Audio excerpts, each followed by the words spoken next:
I want to have a little discussion about all the services we provide.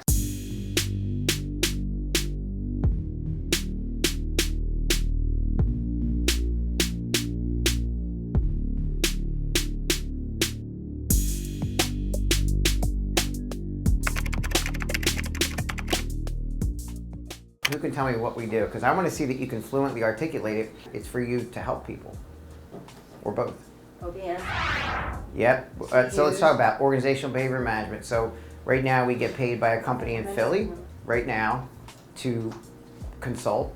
We've received payment from an organization called that was Easton's work for organizational behavior management. We regularly get asked to do keynote presentations and get paid to do that. And then we're slowly helping organizations grow that are failing, or we're helping them out through behavior. Good. There's two things that I look for: people with ethics and that work hard. So that's the first thing. If we know that someone has ethics and they work hard. Then the second thing would be, I ask for them to send their profit and loss statements to us for the last 3 years.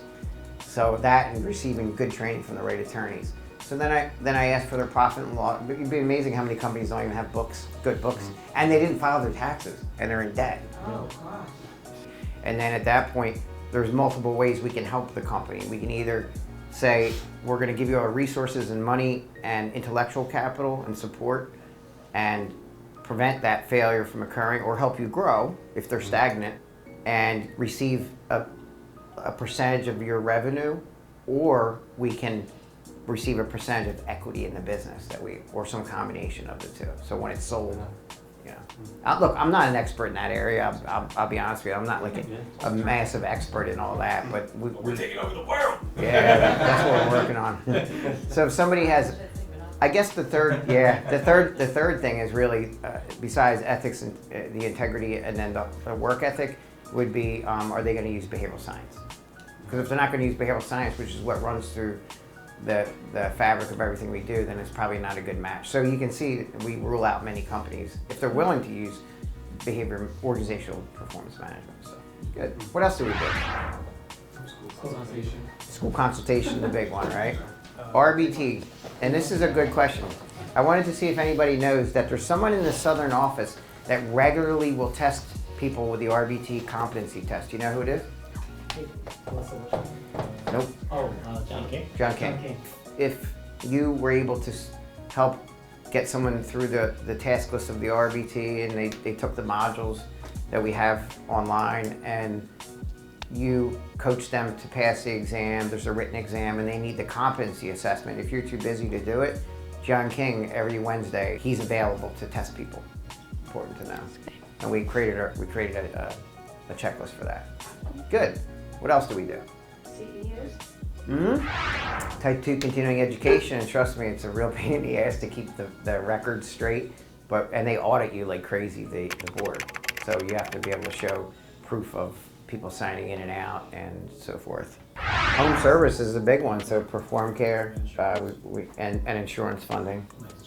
Does anyone know like how many hours, the range of hours, direct support hours by a CA that a family can get? There's only two numbers when it comes to perform care. Yep. 12 or 16? 12 or 16, and there's no in between. DC. Oh, I have her cyber cases, so I know. Yeah, a family can get between 12 and 16 hours, one or the other.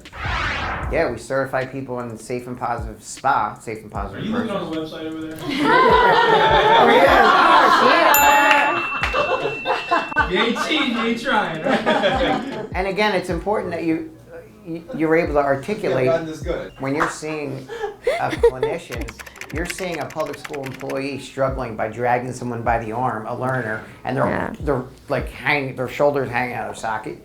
You can articulate. We certify people in crisis. Why don't you do the right thing? You know what I mean? It's about being able to articulate the right thing to keep a learner safe and give them therapeutic services. What other things? Positive behavior supports. Yeah, so we work at the school-wide level with positive behavior support. So Jessica Kondorsky's like a master at it. Joe's wife, Dr. Jessica Kondorsky, she's done that in a southern school district in South Jersey where she's able to provide. Are you familiar with the little triangle thing? The church, Yeah, there's those 3 tiers.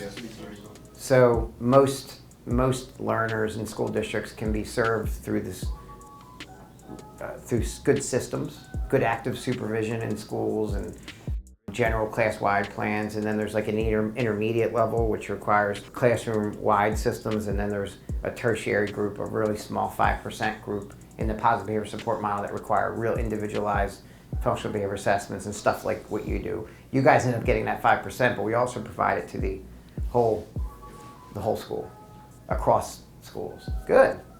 Anything else? I mean, I think one that some people might not know is we'll do one-to-one evaluations to determine if a one-to-one is truly necessary.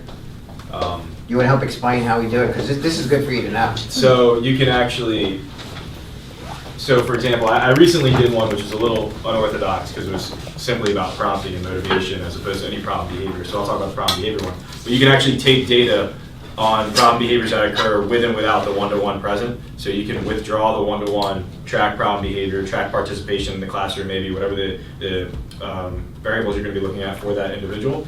And Matt has some real great ones typed up that we could probably HIPAA-proof and send out to people if they want to take a look at it. Where it's cool, we'll create this beautiful graph. It looks like it should be in Java with phase lines of with one-to-one present, without one-to-one present, and you can see the problem behaviors change. And I think he even does one with levels of prompting as well. So you can then prove it with data to a district that you don't need a one-to-one with this student, or yes, this student continues to need the one-to-one ratio at this time, and we can revisit it in 6 months when we work on these said things, whatever they may be. Is there a way to add in like classes that have like an in-class support teacher in there to like that assessment? I mean, you can. There's a lot more variables in regard to that, because if you're talking about having a classroom CA present and not present, if you're trying to talk about the removal of it, I think you would need a lot more data, because you think about it, if you have 6 kids in that class, there's a lot of variables going on with 6 kids. So for it to be directly related might be more difficult. I would want to do it over time as opposed to just like maybe just a couple observations. But when it's a one-to-one and you're doing it with the one specific student, you have very good concrete data of just a couple observations. It's nice when you believe in what you do so much that you're not selling anything. You just know it's the right thing. That's the only reason we're in this business, is because we know it's the right thing to keep kids. I mean, 14 years ago, starting the agency, me being in residential settings, seeing kids in the mechanical restraints and just knowing that they didn't have to be there. Not all of them, maybe some of them, but most didn't have to be there. So it goes back to the why. So like, it's easy for you to articulate things if you're given the tools and you believe that it's the right thing. A lot of my work now is with the BD population.